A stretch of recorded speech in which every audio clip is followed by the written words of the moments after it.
Okay, so everybody got the assignment for next time, right? So we're going to be reading next time a couple of texts about the French Revolution, which is actually going to be more closely related to the Gothic than you might initially appear, particularly when we talk about Edmund Burke.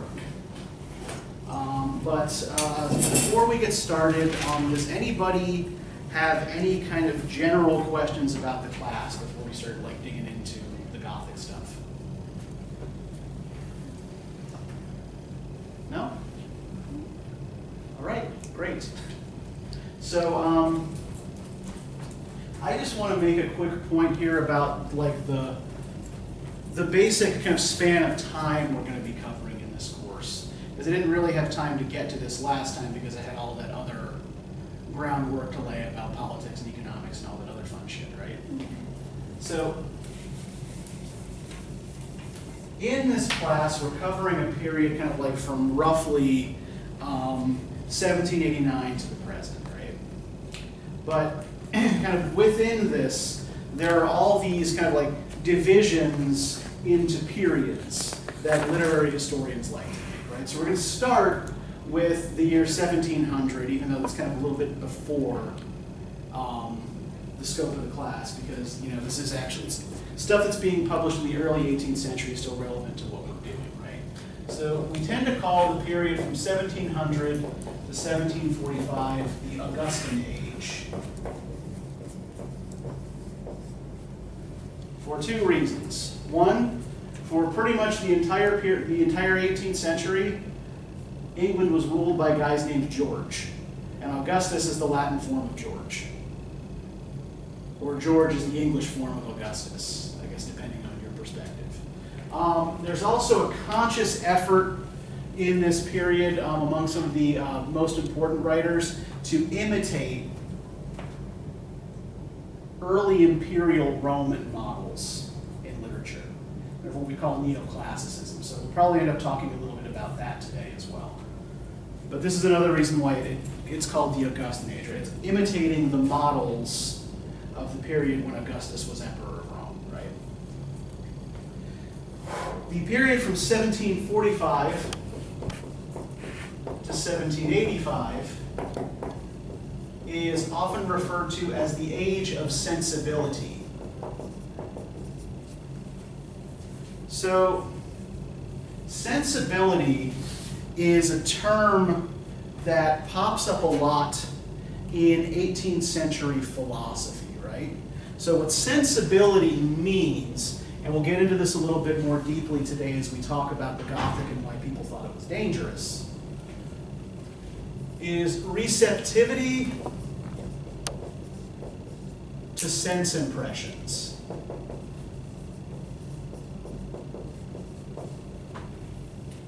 Right, so if you're someone who has a great deal of sensibility,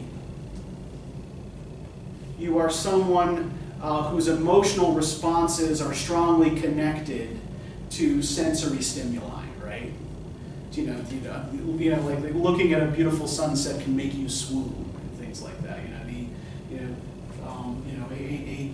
taste of licorice can send you into raptures, or whatever. Right? We get the point. From 1785 to about 1832, we call the Romantic period. The key idea here being romantic coming from the earlier term romance. Now, does anybody know what a romance is in literary terms and what historical period we tend to associate them with?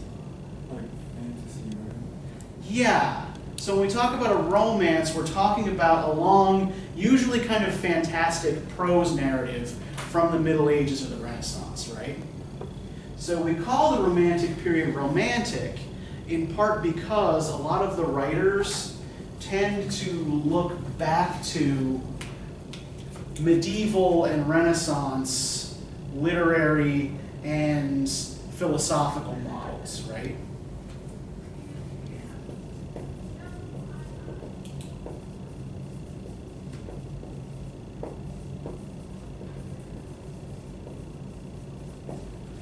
So think about things like, chivalric romances, stories about, knights riding off to save damsels from dragons and that sort of thing. Now the period from 1832 to 1901 we call the Victorian period. Any clue as to why? Yeah, this is more or less the reign of Queen Victoria, right? Victoria actually takes the throne in 1835 and holds it until she dies 66 years later in 1901. So her reign covers most of the 19th century. But the tendencies that we observe in early Victorian literature start slightly earlier. So we usually date the beginning of that to 1832. From 1901 to about 1945, we call the modern period, which is typically marked by a kind of self-conscious experimentalism and a tendency towards abstraction, right? And then from 1945 to the present, we call postmodern or contemporary. The meanings of which are still hotly contested. Okay, so this looks like a kind of fairly neat little scheme, right? Everything's orderly and organized. Every era has its own characteristic style, right? Can you think of anything that might be problematic about trying to split literary history up in this way?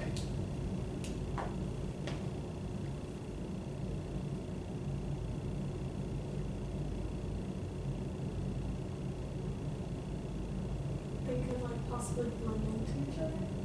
Okay, yeah. So, can you give me an example of what you're thinking there? Like you could end up blending two together, like it could have romance in it, but also be Victorian, like. Okay. Yeah, like for William Wordsworth, who we're going to read in a couple of weeks, was still alive and writing into the 1850s, right? Mm-hmm. So when the period that they're associated with ends, right, these writers from earlier periods don't just go away, right? There's, it's the Victorian period now, I have to either completely change my style or stop writing, right?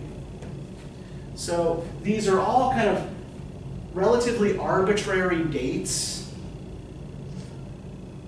that are assigned kind of after the fact, right? They're all like assigned by kind of looking backwards. It's not like the writers who are in these periods, for example, aren't conscious of being part of the Augustan movement or anything like that, right? So yeah, so that's one thing is what do you do with a writer who survives into the next age, right, and keeps writing? And we're actually going to talk about some writers like that as we go forward. Writers who are continuing to work even though their style no longer suits contemporary tastes, right? The kind of reaction that provokes. What else might be problematic about this? Particularly if we're giving each of these eras its own kind of characteristic style.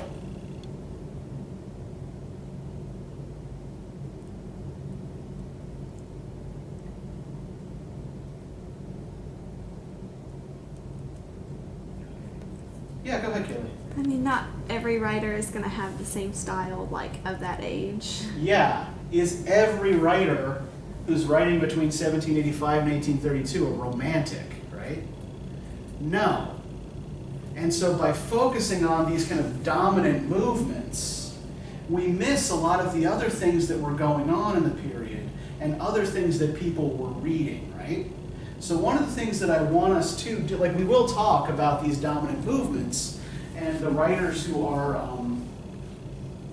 involved in them, but I also want to spend some time focusing on the things that, for example, popular taste really didn't conform to these categories, right? Ordinary people were not reading a lot of the kinds of things that elite scholars are reading when they make these categories.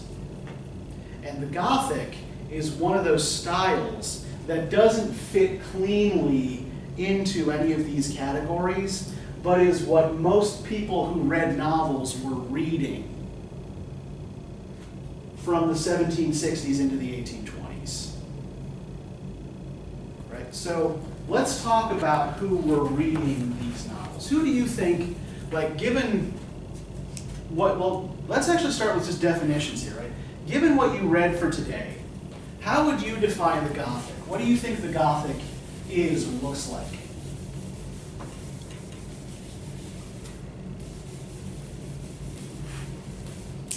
Yeah, Peyton. It's like terror and horror. Okay.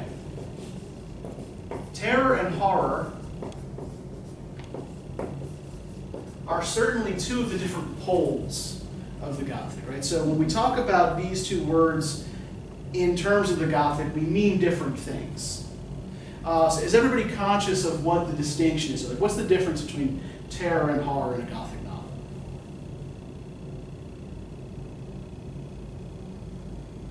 Is horror more like the gory stuff, and like the terror is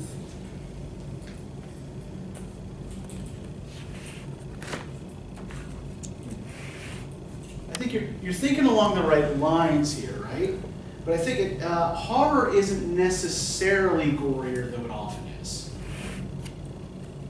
Horror, right, the tale of horror is one in which the supernatural events are assumed to be real.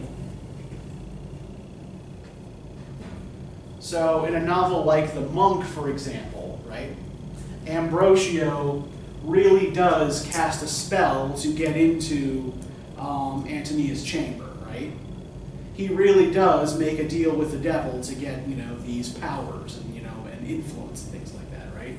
And, he really is, sorry for the spoiler here, at the end of the novel, cast bodily into hell by Satan for his transgressions, right? So, yeah, in a novel of terror, everything is meant, all the supernatural happenings are meant to be taken as real within the novel, right? The novel of terror, on the other hand, provides rational explanations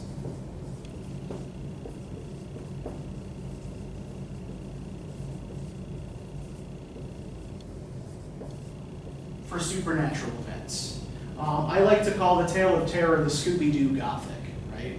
Because it builds up a kind of pleasurable suspense, and then at the end they take the mask off of the villain, and it's Old Man Withers who runs the haunted amusement park or something like that, right?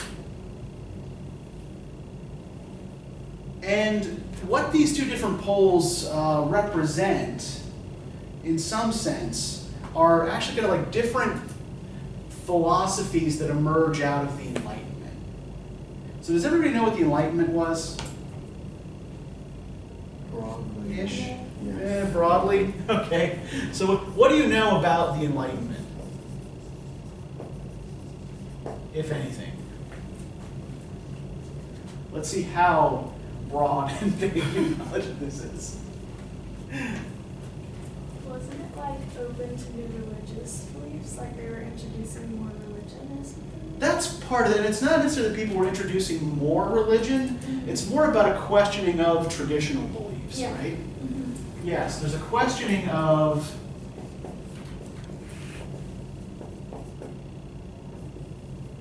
traditional beliefs of all kinds.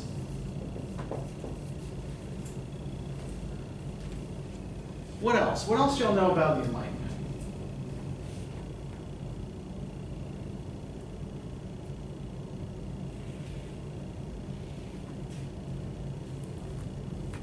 Yeah, go ahead. At the same time, wasn't it like some more things as far as with science and like some of those things coming Yeah, out there's and more a- experimentation? There's a huge explosion in scientific and mathematical discovery, right?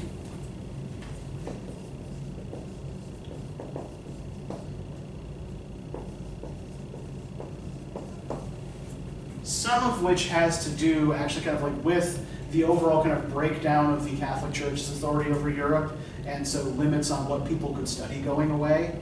And the other with the rise of the scientific method, right?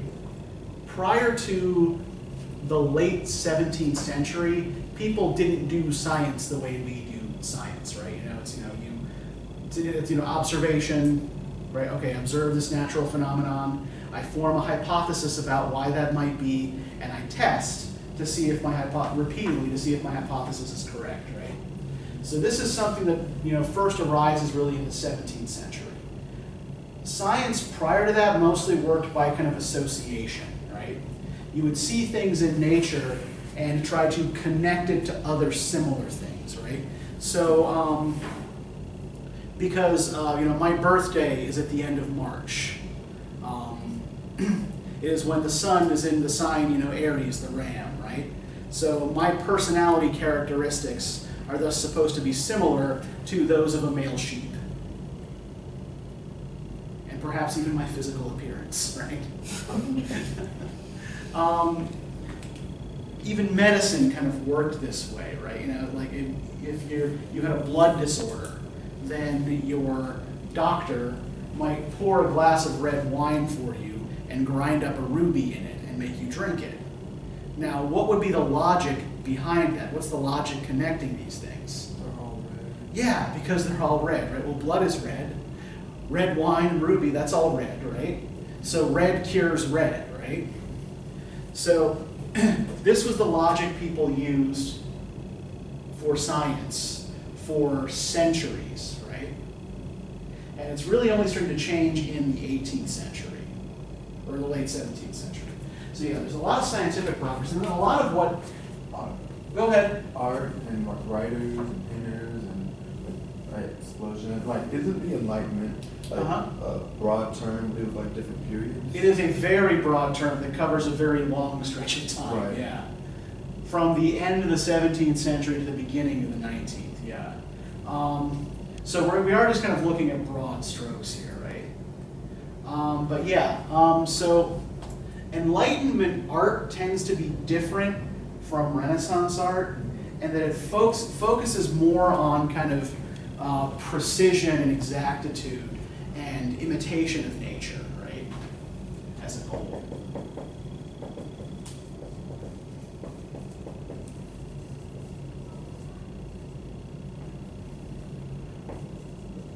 And often imitation of classical, that is Greek and Roman models. Now, the other thing that's important about the Enlightenment, particularly for our purposes today, is what it does with all of the elves and fairies and angels and demons that populate medieval folklore, religion, and philosophy. Where do they all go?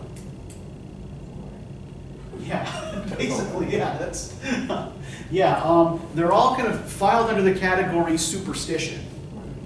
And Enlightenment philosophy is rigidly anti-superstition.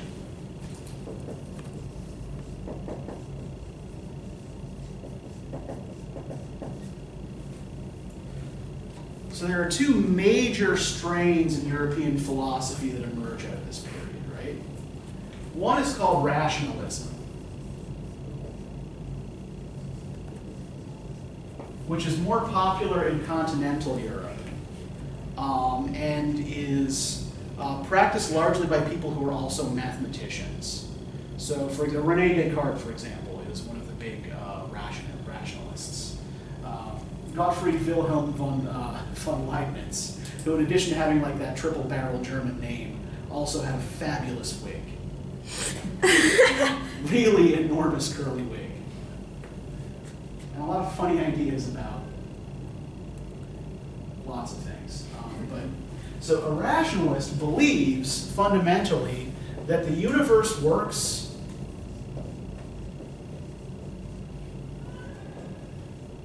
according to consistent,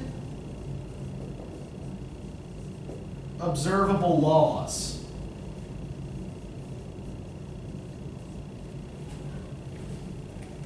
Right? That if you just pay attention, right, you can measure things like, say, the orbit of a planet. And it's going to be the same every time you measure it, right? Nature works in observable patterns. And that once you know the laws, once you know what these laws are, you can, to a certain extent, not necessarily alter them, but take advantage of them to get certain things done, right? So these ideas also often get applied to society's social engineering, which we'll probably talk more about next time. Now, the other big philosophical idea that emerges in this period is called empiricism. An empiricist believes that we can only be certain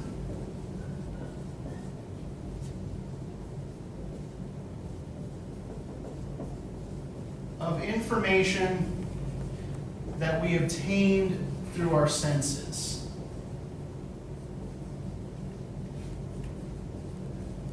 Right? That the only things we can know for sure are things that we can directly sense ourselves. Now, taken to its logical extreme, you have somebody like the Scottish philosopher David Hume, who argued that there's no particular reason why the sun has to come up in the east every morning. Right? We're substituting experience for some kind of scientific law, right? We assume it's going to come up in the morning because it always has. There's no particular reason, according to Hume, that it has to. Another empiricist thinker, the Irish philosopher George Berkeley, argued that we can't really prove that anything exists outside of what we can sense. So, for example, I have no real evidence that any of you exist when we are not in this room together. Not only that, right, because we don't share our sense impressions, right? All of our experiences of the world are completely individual. So empiricism tends to stress individual experience and is more popular in Britain.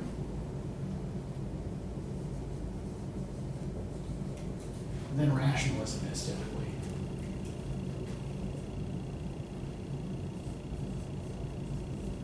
Well, rationalism stresses objective and logical rules.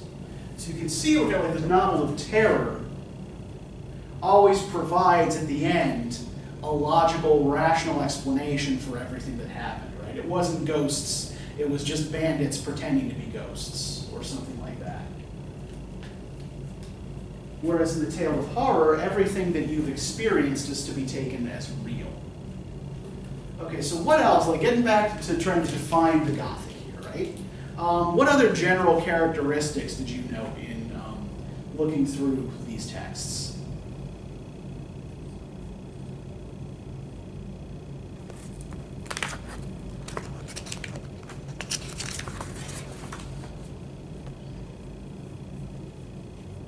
Yeah, go ahead, Kayla. I mean, it had a lot of like, almost sometimes like the ugly side of human nature and just a lot of like darkness. Okay, yeah. Yeah, it tends towards the dark, the gloomy, the terrifying.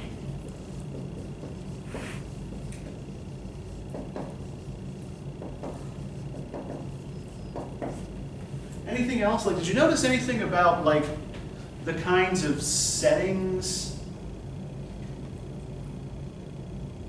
that are used in a Gothic tale?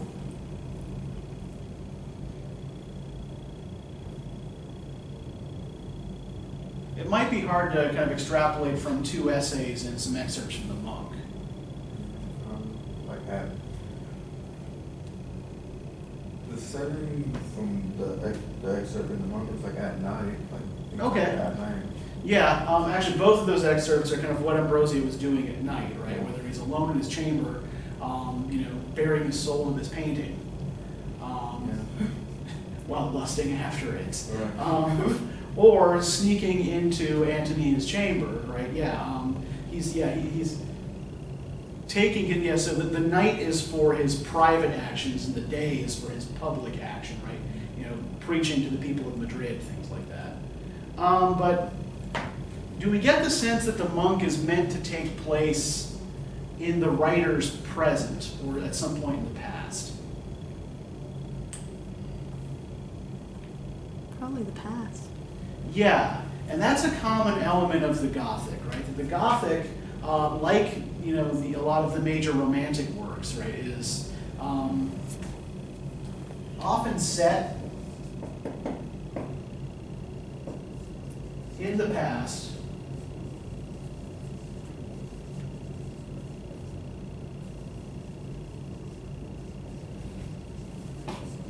Right, usually a medieval or Renaissance past. And is the monk set in England, could you tell?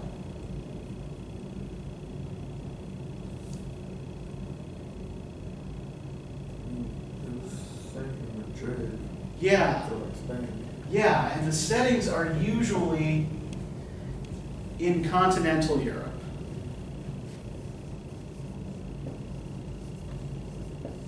In fact, there are 3 countries that tend to dominate as settings for Gothic novels: France, Spain, and Italy. Now think back to some of the stuff we talked about last time. What might France, Spain, and Italy have in common? How are they similar to each other? Do they not like That might be part of it. Yeah, there's definitely some geopolitical tension, right? Yeah. But one source of geopolitical tension often is... Is it like that they were all Catholic nations? Yes, good. Yes, Gothic novels tend to take place in Catholic Europe. Right, remember that for a late 18th century British Protestant, right, the European Catholic is this kind of alien other that, is, in and of itself a source of fear. So the monk really kind of leans into that as well by having, not just setting the novel in a Catholic country, but also presenting a Catholic religious figure as kind of the protagonist / villain of the whole piece, right? Now, Ambrosio also represents a particular type of Gothic character. There are 2 other, in addition to the tale of terror and the tale of horror, there are 2 other basic divisions when we're talking about Gothic texts. The first we call female Gothic. And in a female Gothic novel, the protagonist is a young woman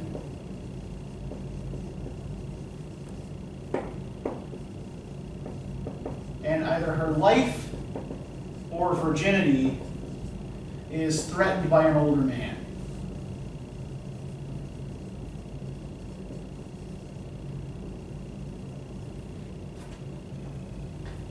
Sometimes both. Frequently both. The monk is an example of what's called a male Gothic text. And in a male Gothic text, the protagonist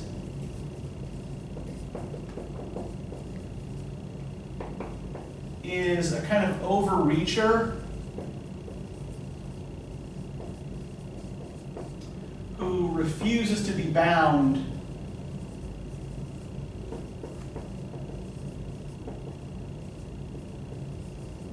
by society's rules.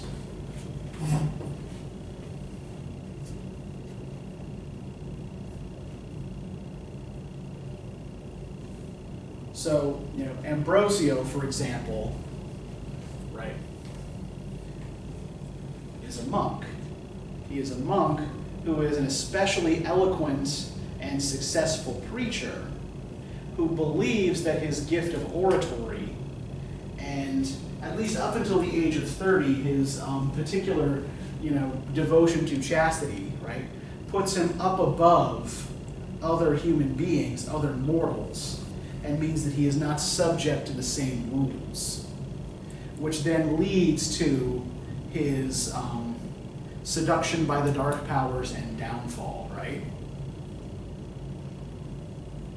Whereas in the other sort of class of Gothic novels, particularly the works of a woman by the name of Anne Radcliffe,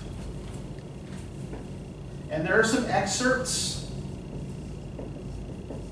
from Radcliffe in the section here, but Radcliffe's novels are a lot longer, and frankly, they don't excerpt well, right?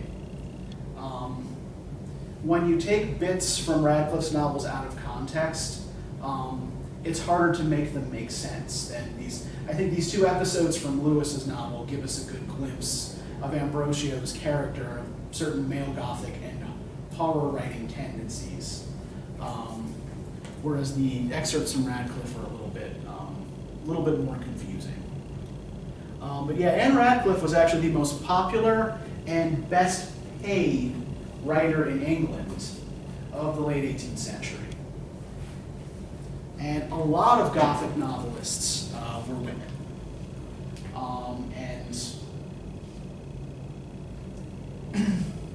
We'll maybe discuss the implications of that in a moment. But I think it's just something right now that's worth noting. Now, the other thing about settings, when we talk about a Gothic novel, is that there are certain types of location that are typical, right? Castles, dungeons, abbeys. Often,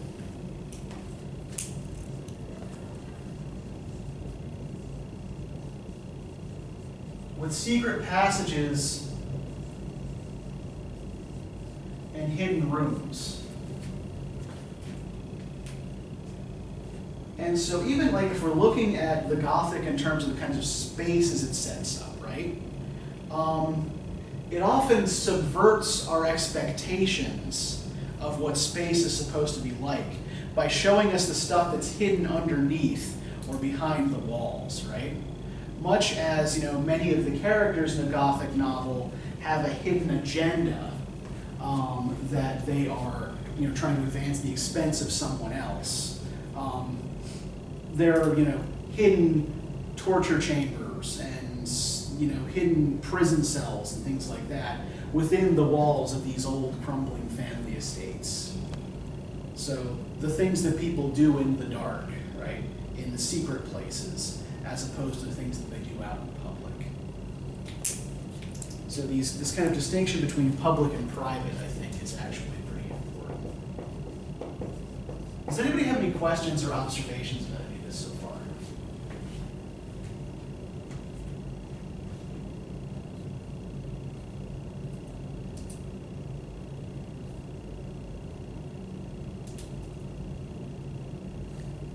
You said that Anne Radcliffe was one of the most popular and most paid. Mm-hmm. So, and we were talking earlier about how a lot of writers were submitting their work anonymously. So was she, as a woman, submitting her work anonymously? They know that she was the one writing it?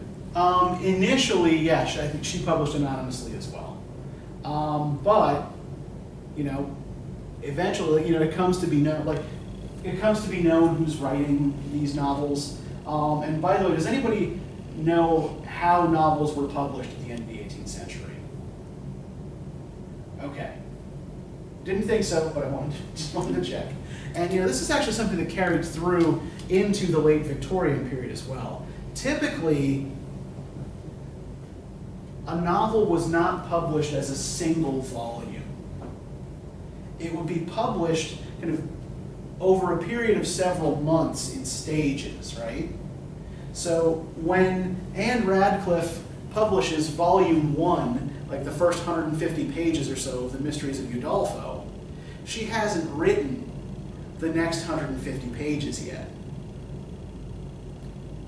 If volume 1 doesn't sell, the publisher's not going to pick up a volume 2.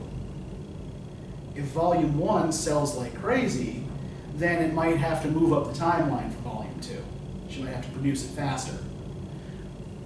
You can also gauge audiences' reactions to particular characters or subplots, right?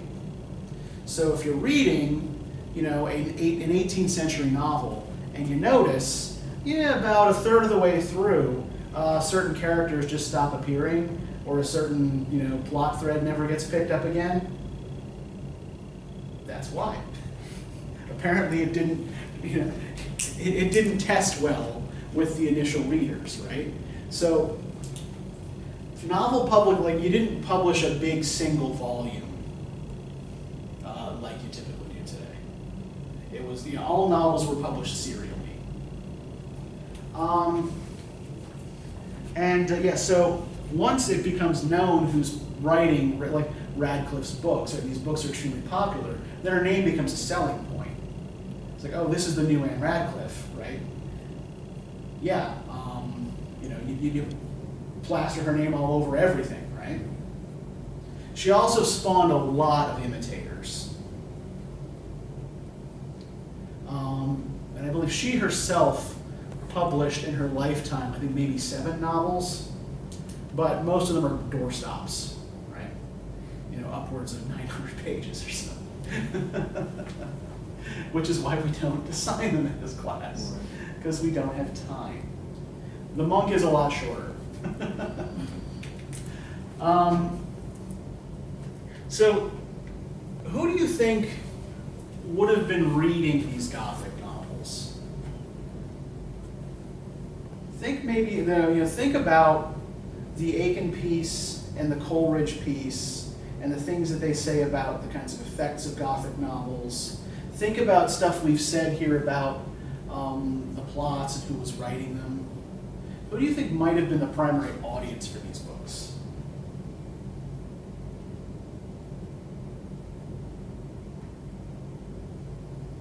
Do you mean like age group or class? Anything. I know they mentioned children a lot. Okay, yeah. So like children probably had access to them.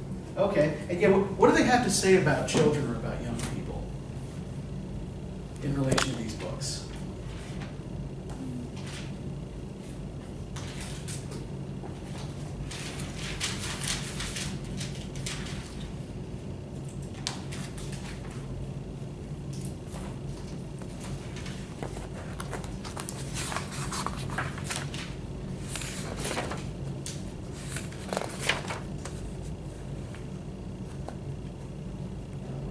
In the review for The Monk, the critics called it poison for you.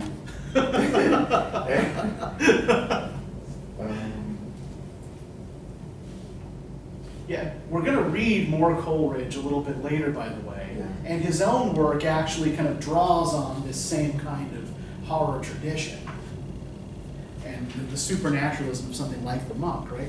But yeah, what does Coleridge think makes The Monk poisonous? It's unrealistic. Okay, on the one hand, it's unrealistic. Yeah, the horrors in the novel are not tethered to anything real or concrete, right? And the characterization is inconsistent. So, yeah, so the novel is unrealistic. Yeah, Kaylee. They also said it kind of blended things that were of a religious nature with a lot of things that weren't, and kind of in a very sloppy way. Not either side seemed to be fully represented. So it was kind of just whatever. Okay, so sloppy construction and designed mostly to shock, right? Basically, yeah, anything to give the reader a shock. That seems to be, according to Coleridge, Lewis's only goal. Let's be as subversive and shocking as we can. But let's turn here to page 536 and the last paragraph of Coleridge's review here. Can I get somebody to start reading from A More Grievous Fault Remains? I will. A Thank more you. grievous fault remains, a fault for which no literary excellence can atone, a fault which all other excellence does but aggravate, as adding subtlety to a poison by the elegance of its preparation.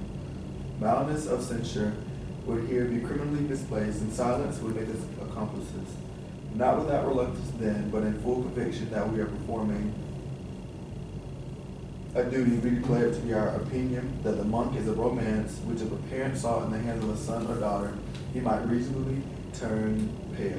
The temptations of Ambrosio are described with the Libidinous, yeah. libidinous minuteness, which we sincerely hope will receive its best and only adequate censure from the offended conscience of the author himself. The shameless harlotry of Matilda and the trembling innocence of Antonia receives with equal avidity as vehicles of the most voluptuous images.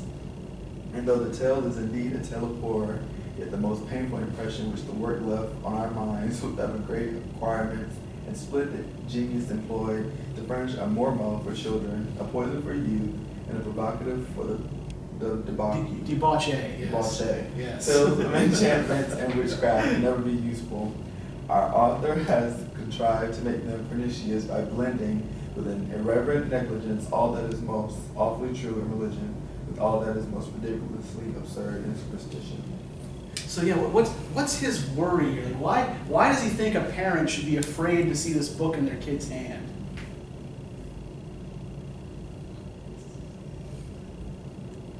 For the sexual nature of it, Yeah. the business. A lot of it is, the sexiness of the book, right? A lot of which, as we noted from our reading, was, one, weirdly caught up in religious motivation in the one part, right? Where he's, soliloquy into the portrait of the Virgin Mary. And also, is, violence in the scene with Antonia and Elvira, right? What's Coleridge's biggest objection then to the novel? On what grounds does he object to it if what he objects to is the sexiness of it? Yeah. Like on the grounds of morality, like it's just Exactly. not moral. Yeah. Say this is a moral disaster, right?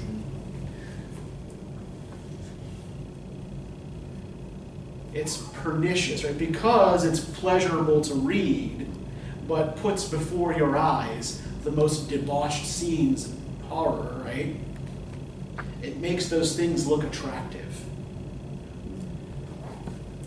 And thus will lead your children down the primrose path to sin, right? And there was one of the pictures I wanted to show you today was a cartoon from the late 18th century. It's of a young woman wearing a loose gown. She has a book in her hand. It's The Monk. And she's standing with her bare ass before a fire and kind of her hand in the front of her dress right now. This is not because I have any particular interest in mildly pornographic 18th century images, right? But to show you that this was exactly the kind of objection that people had to The Monk, right? And books like it, was that it was, they would lead young people into lives of laziness and vice. So we see that every generation has its particular moral panics, right? And when I was growing up in the 80s, it was stranger danger, right? Anybody who was driving through your neighborhood who you didn't know, right? Run back in the house and, tell your parents, right? Every kid had to have a code word. Don't take a ride with a stranger who doesn't know the code word. Well, one, it's basically common sense not to take a ride with a stranger, right? And also further research shows that children are more likely to be harmed or abducted by a family member than they are by a stranger, right? For your generation, I think there's a big panic about social media. I think about TikTok. A lot of people are, believe that TikTok is the end of the universe. I'll admit, I don't understand it. I don't particularly enjoy it, but I also don't see it, as a sign of our decadence or moral degradation, right? There's a long history of people overreacting to certain enthusiasms in youth culture, right? So that is a long way of getting back to the part of the audience for this is younger readers, younger people. Yeah, the Gothic was particularly attractive to younger readers. Can we make any other assumptions about, or any other guesses about who the audience for this would have been? If we think about, for example, the types of plots that were common, or the types of protagonists that we get in these stories.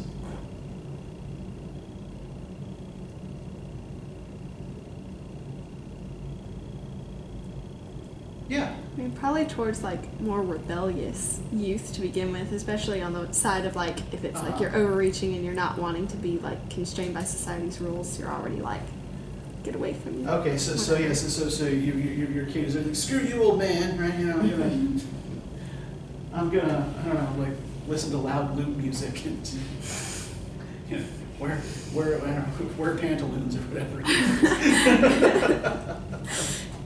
I'm gonna dye my wig pink.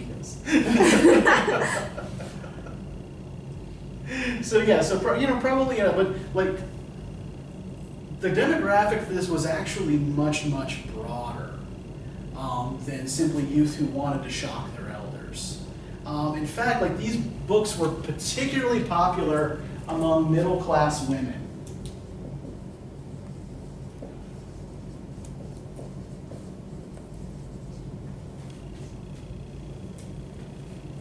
And that's also one source of Coleridge's outrage regarding the morality of these texts, and the outrage of other cultural critics like Coleridge at Gothic texts is this assumption that women are being corrupted by reading what he regards as trash, right? Some things never change.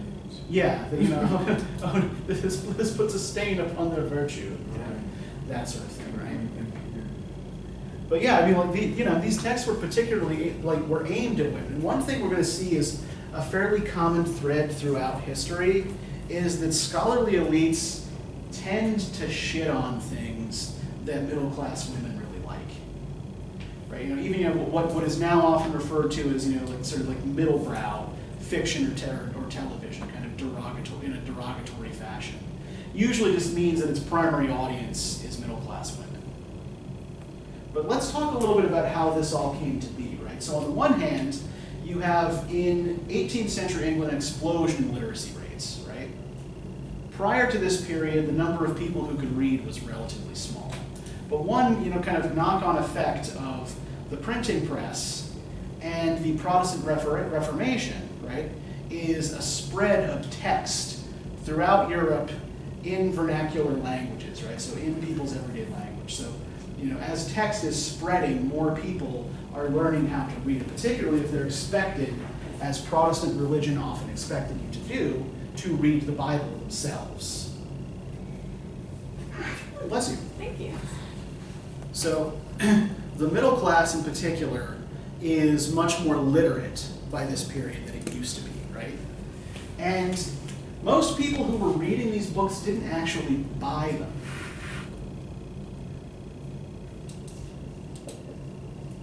They were distributed through what were called circulating libraries. Now, these didn't work like the kind of library that you're familiar with, right? You didn't go to the library and give them your card and take out a book, right? They also weren't free to join, right? You can go to the Lake Blackshear Library, you can register and get a library card, and it's totally free. You couldn't do that with circulating libraries. They were usually run by publishers, and they were more sort of like the Book of the Month Club, right? You paid a subscription fee, and they sent you a book. But you didn't get to keep the book, right? After a certain period, you were expected to send the book back, and it would be sent to someone else, and they'd send you a new one. And the biggest circulating libraries, the most influential circulating libraries, were run by the Minerva Press, which was owned by a guy named William Lane. And Minerva published most of the big Gothic writers. And even the name Minerva, right after the Roman goddess of wisdom, suggests a largely female readership. And indeed, their list of authors was also mostly women. So this is all something that's kind of boiling under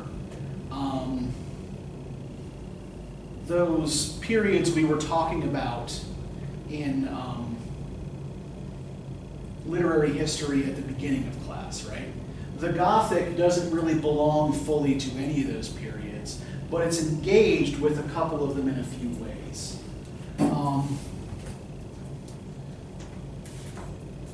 So, just to give you a quick sense of the history of all this. So the first Gothic novel is published in 1767. It's called The Castle of Otranto. And it's written by a guy by the name of Horace Walpole.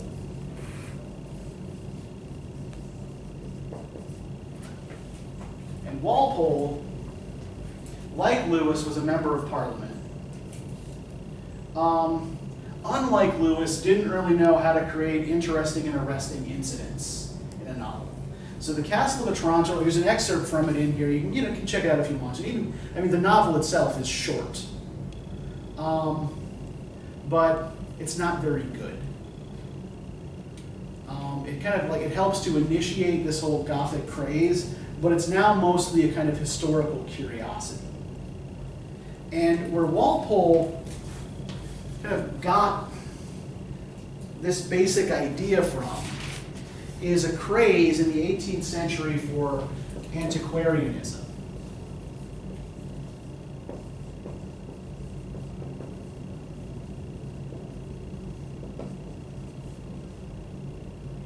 Now,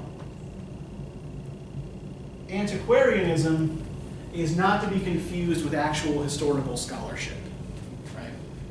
Antiquarians were people who were not actual historians.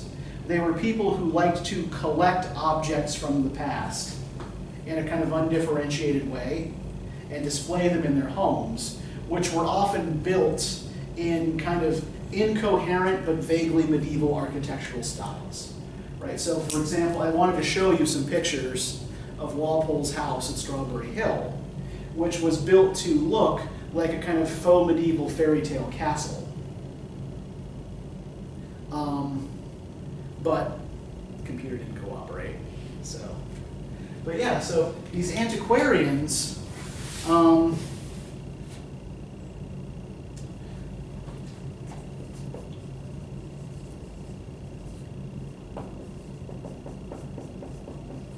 people like Walpole with his house at Strawberry Hill. People also like the ballad collector Thomas Percy, who published a book called Relics. Right? Notice the archaic-looking spelling of relics, right, with a Q-U-E, of ancient English poetry.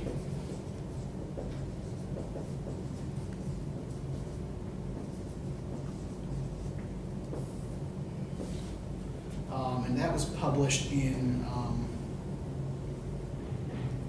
I didn't write that down. And I don't remember exactly what year it was published, but I believe it was sometime in the 1750s. And James Macpherson, a Scottish poet, published a series of what came to be called Ossian poems, which he claimed were written by a pre-Christian Scottish bard, right? But were actually entirely his own invention. They were just done in this kind of older, archaic style, right? So this craze for things that are old contributes to the development of the Gothic as a popular genre.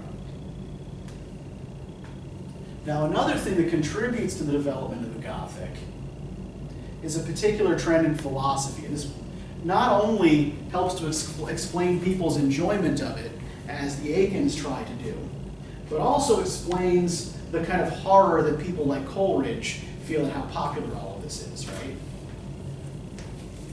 So we mentioned sensibility at the beginning of class. Do y'all remember what sensibility meant? Sensitivity to sense impressions. Yes, exactly. And so someone with a great deal of sensibility feels a lot when they sense something, right? So, three empiricist philosophers are important in our understanding of sensibility. The first, David Hume, published a book called Principles of Morals in 1751.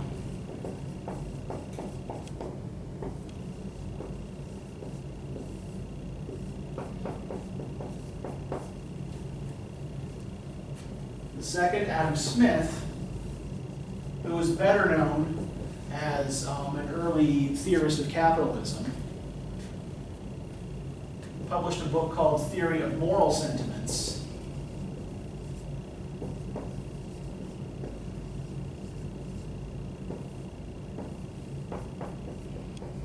in 1759. And the Irish philosopher Edmund Burke, whose salty response to the French Revolution we'll be reading for next time, wrote a book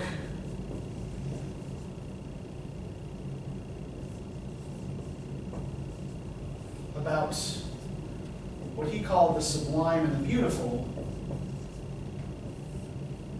in 1757. So to start with Hume and Smith, because what they're doing is much more similar. So Hume in particular argued that our moral sentiments, our moral sense, comes from our ability to imagine what other people are feeling, right? So from our sympathy with others.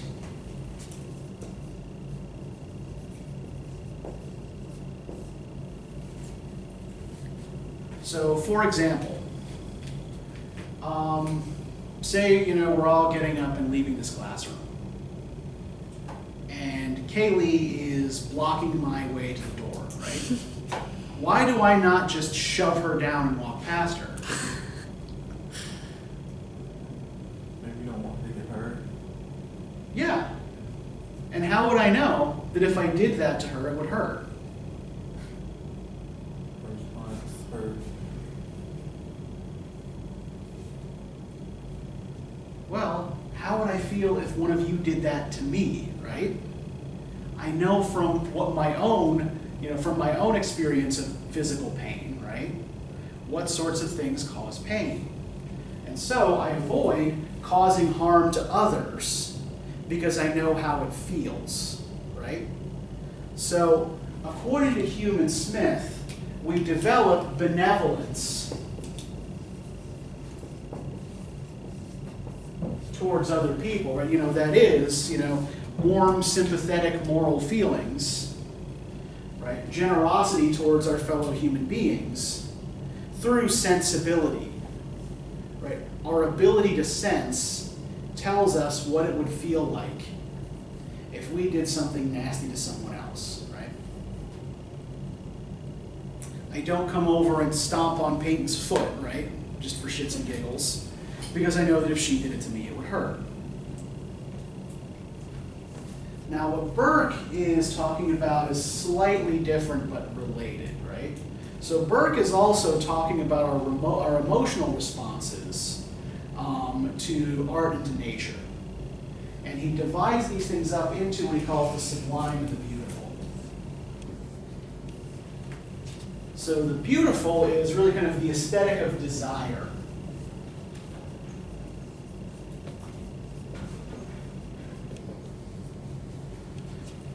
Things that are beautiful tend to be small,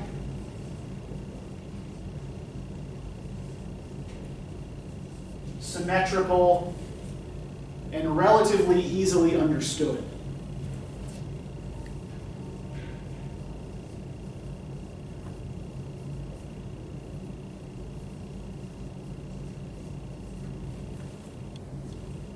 The sublime, on the other hand, is the aesthetic of awe or terror.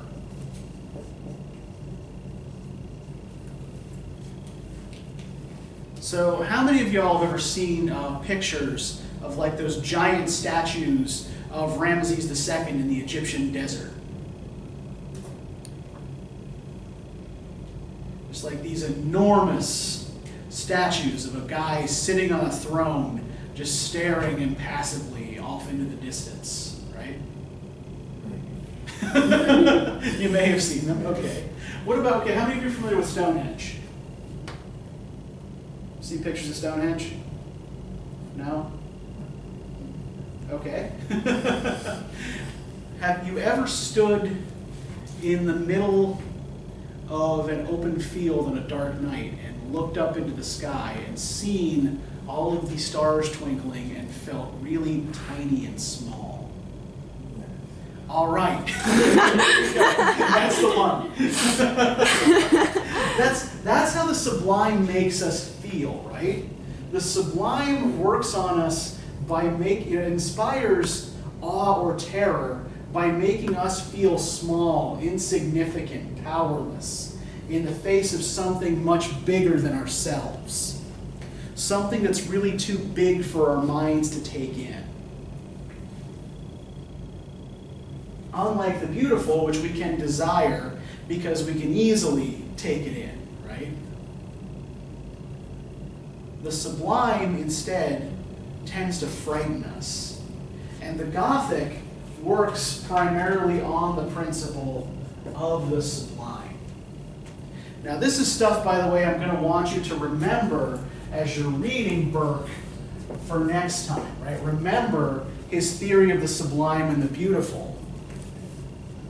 And think about how he's using it in his arguments about the French Revolution. And then also, when you read Wollstonecraft, think about how she's using those against him in her response to him, right? See, all of these things do actually tie in together a little bit more than you might expect. But, okay, so. The genre is initiated in 1767. By 1820, it's more or less died out. The last Gothic novel, the last kind of true Gothic novel, is written by an Irish clergyman by the name of Charles Robert Maturin. And it's called Melmoth the Wanderer.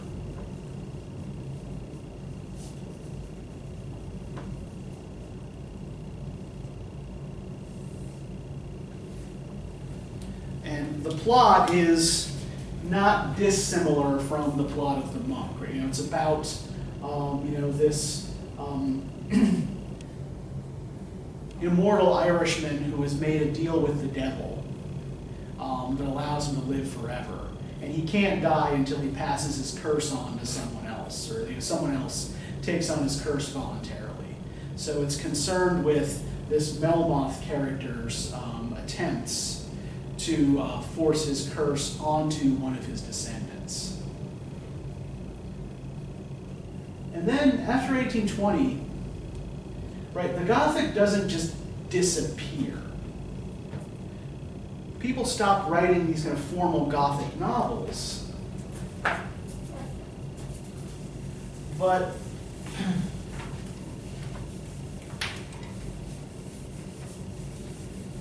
Gothic themes continue to pop up in the popular press. For example, in the Victorian period, you have an explosion of what are called penny dreadfuls.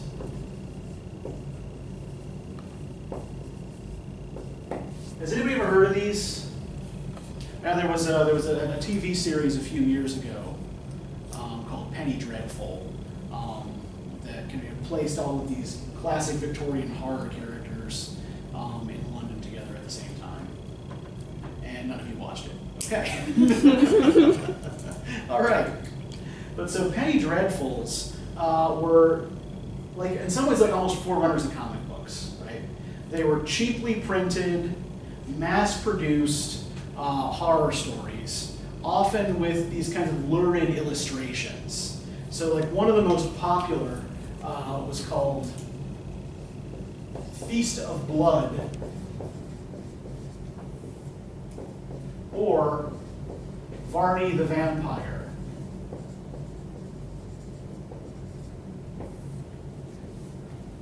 And it was just kind of a series of short pamphlets detailing the adventures of the aristocratic vampire Sir Francis Varney as he traveled around Europe,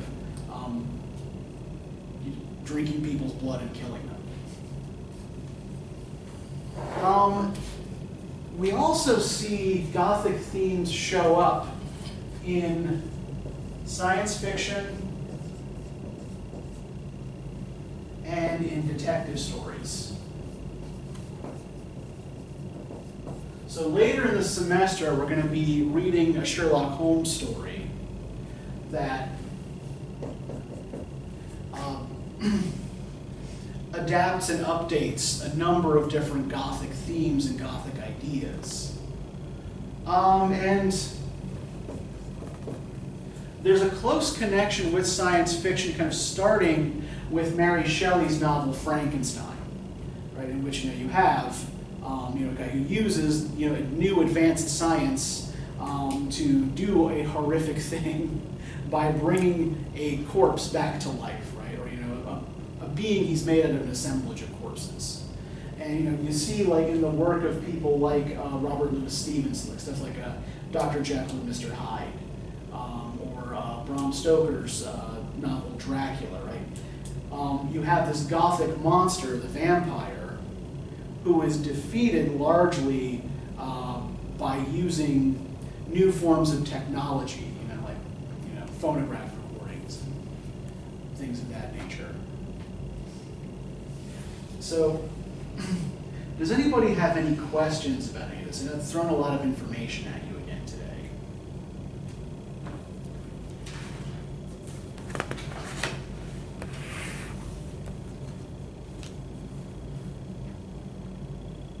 How do y'all feel about the Gothic? I think that's very interesting. Okay. What do you think is interesting about it? I just really enjoy the horror aspect of it. Like, Okay. I don't know. I'm one of those people. I love like true crime and stuff. So I just love horrific stuff like that. And even like true crime stuff, right, tends to focus on things that actually happened. Mm-hmm. The way it's presented actually kind of harkens back to a lot of this stuff. Like the way true crime TV series or true crime stories are written. Mm-hmm. Yeah, there's a heavy Gothic influence. Yeah. So yes, it doesn't go away. Yeah. Anything else? Any other responses, reactions? Kind of just creeps me out. Okay, well, it's supposed to. But yeah, that's like one of the arguments against it, right? Is that it's too powerful a stimulus, right? That it's people like Coleridge are saying like this is too much for young brains to handle, and thus no one should read it. What about you, Rylan? I was just reading like some of the things I wrote on the side. So like the Coleridge guy, how he was saying like with the not being family friendly, like it sounded like such a Karen type when he was writing. And like he made no bones about it just being trashy. I mean, he used different words than trashy, but basically all in trashy. Yeah, and I think trashy is a good word for it. And the Gothic is kind of like one of the earliest examples in English literature of something that we call genre fiction. Yeah. So do y'all know what genre fiction is? So genre fiction is, it's a kind of catch-all term to encompass pretty much all writing, all fiction writing that's not regarded as literary, right? So things like fantasy, science fiction, romance novels, horror novels, right?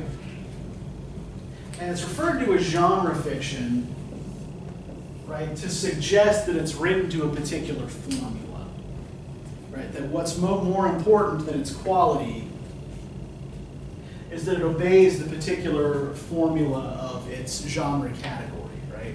So a fantasy novel needs to have, these elements, this many elves and this many dwarves, and a wise wizard and so on and so forth, right? And it's often a term that, again, is used to denigrate the kind of stuff that most people, especially young people and women, actually tend to read. So we are going to be looking at other genre fiction texts as we go through them. Detective fiction, for example, is also a form of genre fiction. But yeah, we will not be leaving this alone. Okay, any other questions, comments, concerns? Okay, I would love to give you guide questions for the French Revolution, but I can't because the computer's not working, so I will email those to you. And because we did not have a reading quiz today, what does that mean is likely for Wednesday? Yeah, there will likely be a reading quiz, right? So do make sure you read carefully. All right. So these readings will be on the reading quiz as well? no, it'll just be what you read for that day. So yeah, just the Burke and the Wollstonecraft. Okay. Yes. Okay, the bookstore has still not gotten my order for my books in, so Okay, I still don't have access. Okay, I will make you a PDF. Thank you. Readings for next time. See, everybody else has the books. Yeah. Okay, great. Okay. All right, we'll see you Wednesday.